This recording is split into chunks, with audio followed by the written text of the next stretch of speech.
Okay, at this point, I'm working just with the thoracic vertebra, and you can see, I've followed the curve pretty well with my my model here. I'm going to turn off under the show menu here in the front view. I'm going to not show the polygon so I can see the curve, and I can use those vertices, the control vertices, to adjust how close to the spinal, to the vertebral column the vessel will get. Now, one thing else I can do is, oops, move that, sorry.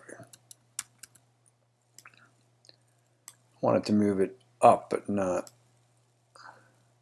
to the left there, and I want to move it posterior a little bit. But again, stay to the left. You notice that the problem is, or if I look at my, I'll go get my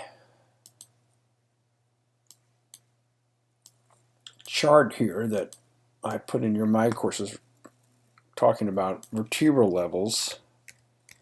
Okay, the bifurcation of the aorta is considered to be around L4, L5.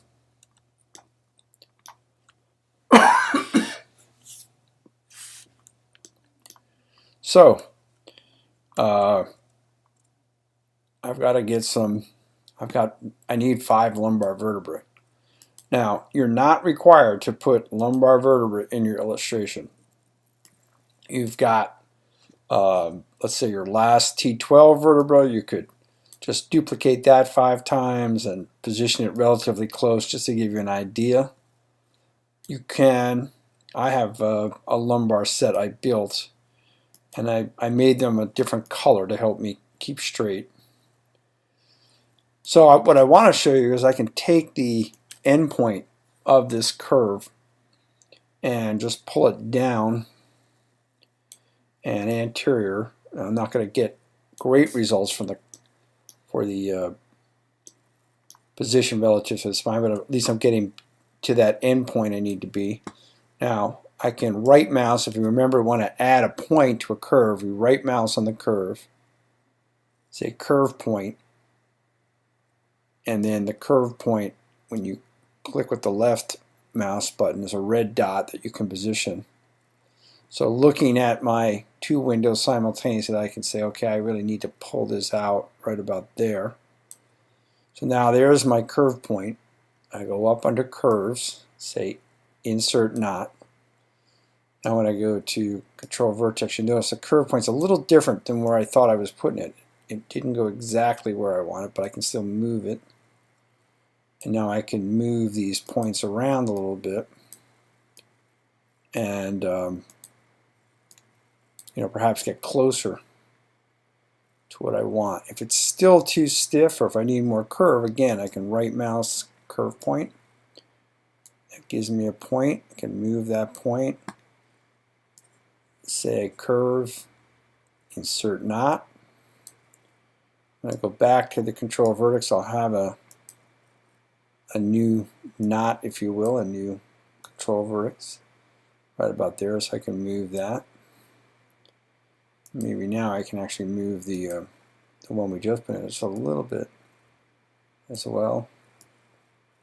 Up a little bit, maybe take this one down a little bit just to get a little, I feel like that's a little too far away right there.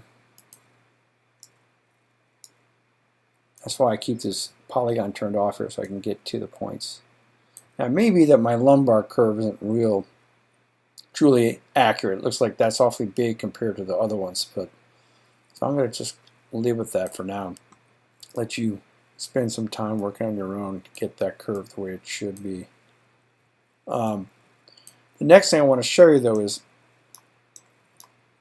how can I then put the bifurcation for the common iliacs here at the distal end of the aorta. I might want to move this a little more towards the middle. Okay, so let's pause the tape here, and we'll make another tape to show you how to how to add that, or how to make that bifurcation. Now, one thing I'm doing is too is I don't mind if the thing has a little movement. You know, in other words, I don't think the vessel, if we don't want it to look like a pipe, it's going to have some deviation from the perfect straight path. So actually letting it have a little bit of a curve that's kind of suggesting to me a little bit more of a natural, non-mechanical look. That's a positive, so I'm going to do a little bit of that.